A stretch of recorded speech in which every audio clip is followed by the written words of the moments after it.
आत्मा को अनंत वंदन नमन।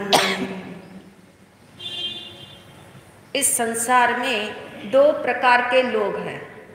एक प्रकार के किस्म वाले लोग ऐसे हैं जिनके भीतर में एक अभाव है, जिनके जीवन में एक अभाव है, और वो अभाव है कि उनके जीवन में पर्याप्त मात्रा में वो साधन नहीं मिले जो और लोगों को मिलते हैं। उनके जीवन में साधनों की पूर्ति जो है वो बहुत आसानी से नहीं होती, बड़ी रुक रुक के होती है। यानी साधनों का विशेष रूप से जिसके जीवन में अभाव है, ऐसे एक प्रकार के लोग हैं। और वो लोग ऐसे हैं जिन्होंने हमेशा उसको प्राप्त करने के लिए, जो अप्राप्त है उनके लिए, उसको प्राप्त करने के पीछे बहुत सारे पाप किए।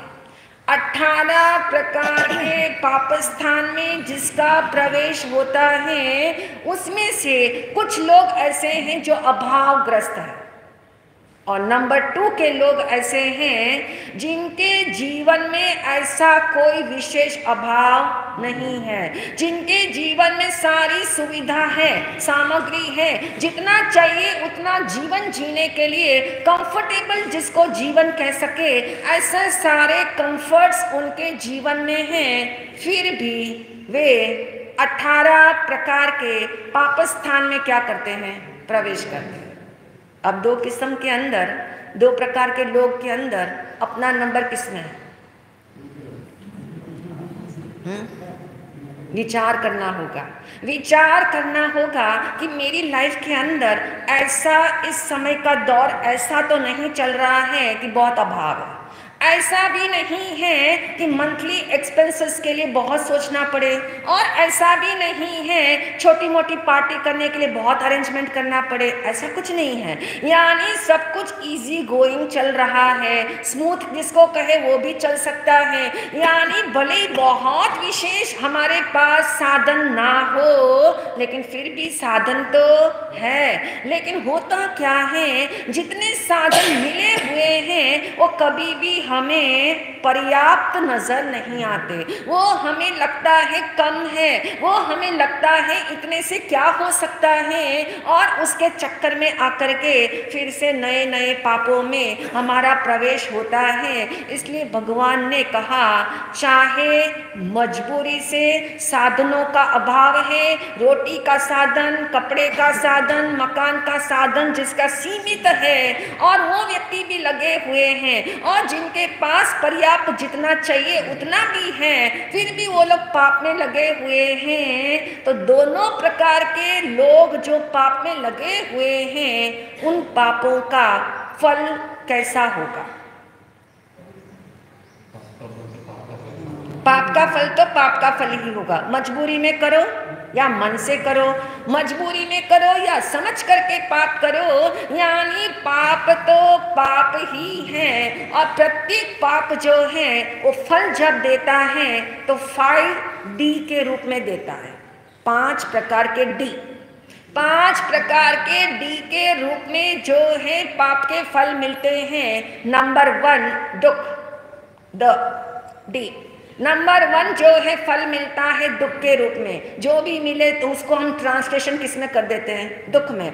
अच्छा अच्छा मिल रहा है, पर करते क्या है? ट्रांसलेशन दुख के अंदर कर लेते हैं। तो नंबर 1 का पॉइंट बताया कि पाप का फल जो मिलता है वो दुख के रूप में मिलता है। नंबर 2 बता दिया दुर्भाग्य किसके रूप में मिलता है? दुर्भाग्य। अच्छा करने के लिए जाते किसी के लिए, और वो अच्छा मानता ही नहीं।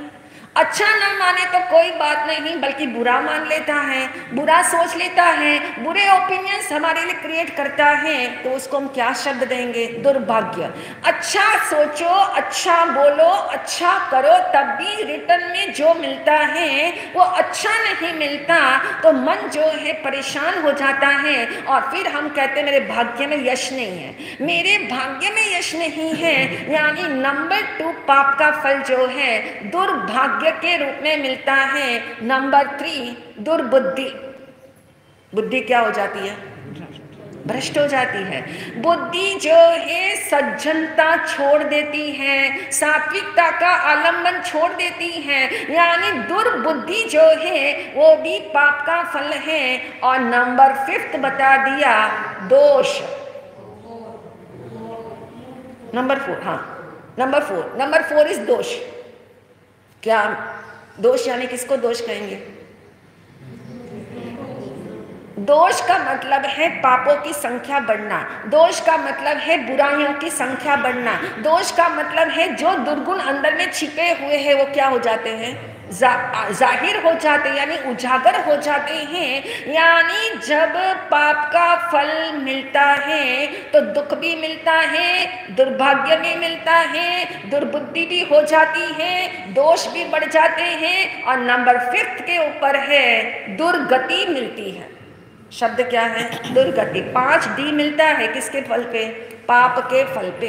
यानी पाप का फल जब इकट्ठा होता है, चाहे मजबूरी में किया गया हो, चाहे आपने मन से किया गया हो, उनका फल जब मिलेगा 5D के रूप में मिलेगा। इसीलिए भगवान महावीर ने पाप विराम शब्द दिया कि यदि सुख का पासवर्ड चाहिए, सुख पाने की योग्यता जो है वो विकसित कैसे हो, सुख मुझ में ही है, वो सुख मैं ही हूँ, लेकिन उस सुख को मैं फील कैसे कर पाऊं, वो सुख मेरे एहसास में क्यों नहीं आता? वो सुख एहसास में इसलिए नहीं आता क्योंकि अभी पर्याय की जैसी चाहिए वैसी योग्यता पकी नहीं है, योग्यता इमेच्योर्ड है। अभी योग्यता पकाने के लिए क्या करना है, उसी के लिए पासवर्ड शब्द से समझ रहे थे, और लेटर पी ने हमें बताया पापों को क्या करो, विराम करो, पॉज लगाओ। पॉज लगाने का मतलब पाप की रुचि तो होगी, पाप की रुचि तो आती रहेगी। क्यों आती रहेगी? क्योंकि जब तक वो संस्कार भीतर में भरे हुए हैं तो पाप की रुचि बनी रहेगी। लेकिन रुचि बने रहने के बाद भी आप जानते हैं आप क्या कर सकते हो, उसके ऊपर रुचि पे काम कर सकते हो। यदि पाप की ओर रुचि जा रही है, उस रुचि को फेर देना, उसको मोड़ देना, उसे बदल देना, उन वृत्तियों का संशोधन कर लेना, वो किसके हाथ की बात है? उसी का नाम साधना है। पाप के ख्याल तो सभी को आते होंगे, लेकिन उन पापों को करने के लिए सभी नहीं जाते। कुछ डर के मारे नहीं जाते, कुछ जो है उन्हें मालूम है हमारा इतना साहस नहीं इसलिए करते ही नहीं, पर विचार तो आते हैं, ख्याल तो आते हैं। ख्याल आना ही सूचित करता है कि रुचि अंदर में है, रुचि उस तरफ की है, कुसंस्कार बहुत सारे अंदर में है, इसलिए रुचि तो रहेगी, लेकिन रुचि पे काम करना नहीं है, रुचि को सपोर्ट नहीं करना है, रुचि को साधन जुटा के नहीं देना है, रुचि को एक्शन में नहीं लाना है, और उसको क्या करना है, उसको मोड़ देना है। तो अब हम जानेंगे पाप के निमित्तों से बचने के लिए भगवान ने क्यों आज्ञा दी होगी। यदि पाप विराम करना हो तो पाप के विराम के लिए अच्छा सुंदर उपाय बताया कि पाप के निमित्तों से क्या करो, बचो। सांप के डंस से बचना हो तो आते हुए सांप से क्या हो जाओ, दूर हो जाओ। आता हुआ सांप जैसे ही दिखाई दे तो आपको निर्णय हो जाता है कि नहीं हो जाता है? क्या निर्णय होता है उस समय?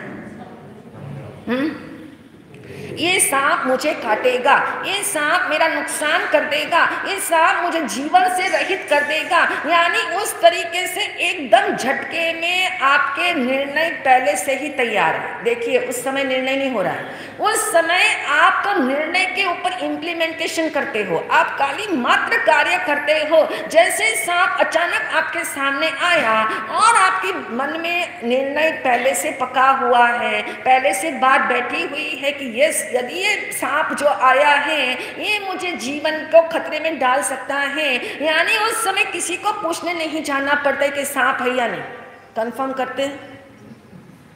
कंफर्म करने के जाएंगे तो तब तो जीवन क्या हो जाए, खतरे में हो जाएगा।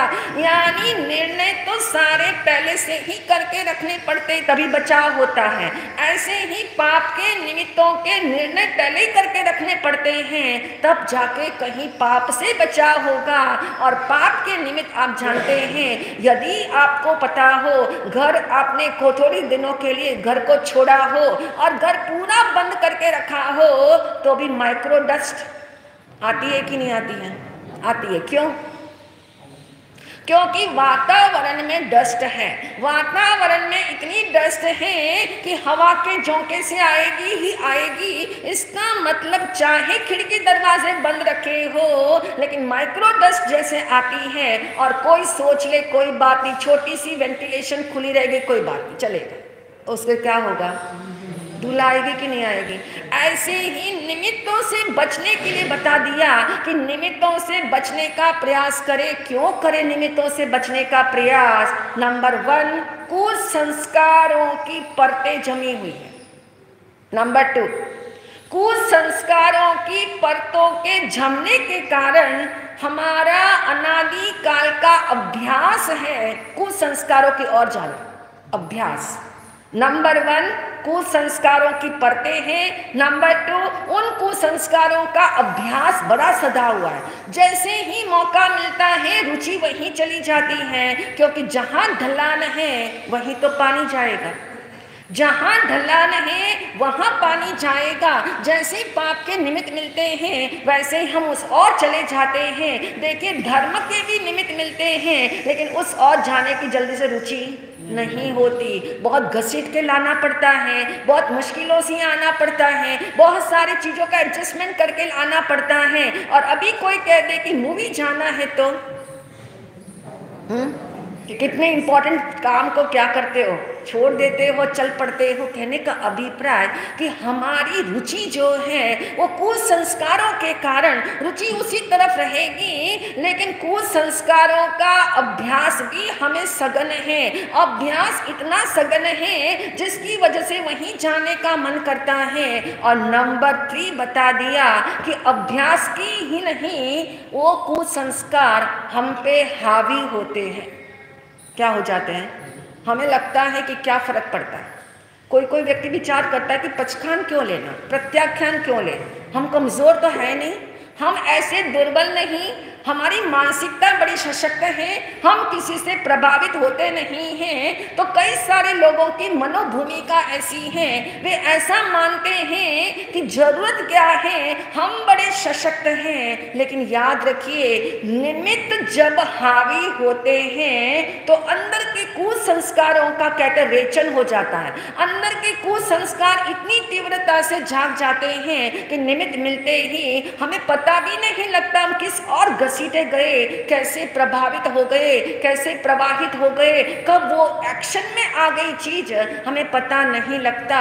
और मार्क ट्वेन ने, रशियन राइटर है मार्क ट्वेन, उन्होंने अपनी जिंदगी में एक बहुत सुंदर अपने ही बारे में कहते हैं, उन्होंने आकलन किया कि चित्तवृत्तियां कैसी होती हैं, कैसी पलट जाती हैं, कितना परिवर्तन थोड़े से सेकंड के अंदर आ जाता है। मार्क ट्वेन लिखते हैं, एक बार यूनिवर्सिटी के अंदर किसी एक व्यक्ति का बहुत सुंदर लेक्चर था और मैं लेक्चर सुनने गए।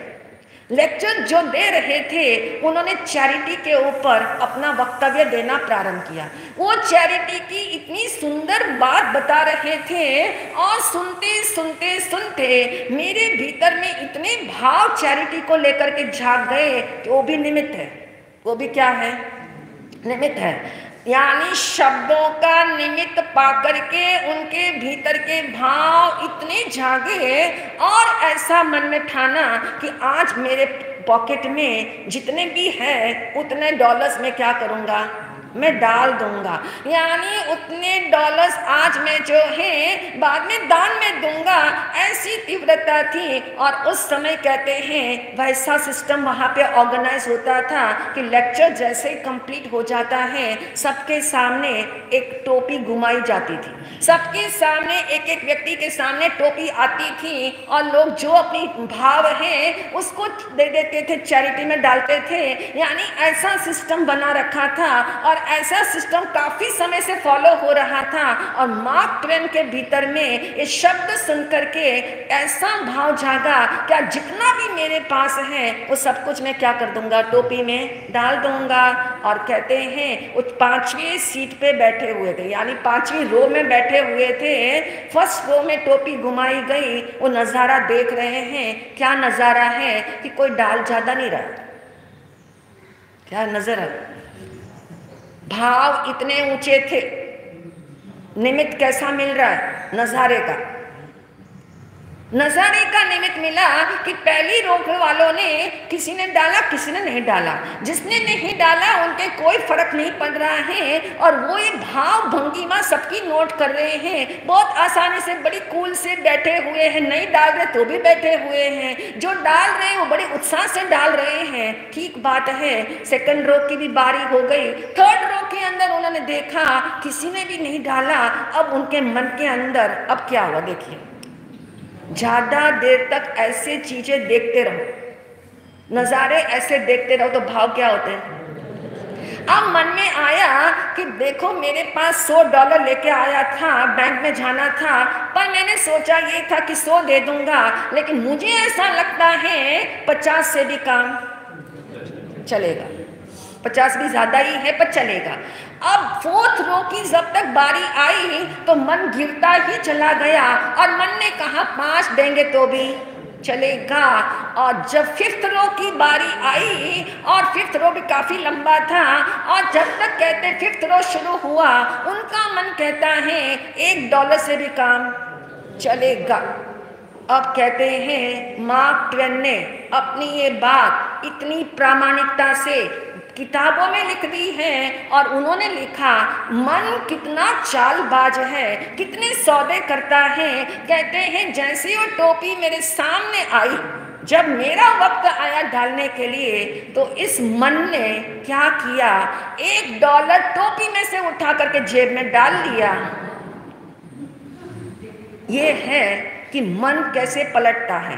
ये कुसंस्कार है, ये कुसंस्कारों की परतें हैं। सुसंस्कार में तो भाव जगाया था, सुसंस्कारों ने सुन करके भाव जगाया था, लेकिन उस भावों के ऊपर स्थिरता रखनी, उन भावों के ऊपर चिंतन रखना, उन संकल्पों के ऊपर विशेष रूप से कार्य करना सबके बस की बात नहीं होती। उसके लिए विशिष्ट रूप से ज्ञान का बल चाहिए। जब तक विशिष्ट ज्ञान बल जिसका नहीं हो, उनके हर संकल्प जो है वो अधूरे रह जाते हैं या हर संकल्प जो है वो बदल जाते हैं। जाना था ईस्ट में और चले गए वेस्ट में। भाव तो था दान डालने का और बदले में क्या कर ली, चोरी कर ली। ऐसा विचार, ऐसा ये कहते हैं ये पापी मन जो है, इसको कहते पापी मन। लेकिन मन कभी पापी नहीं होता।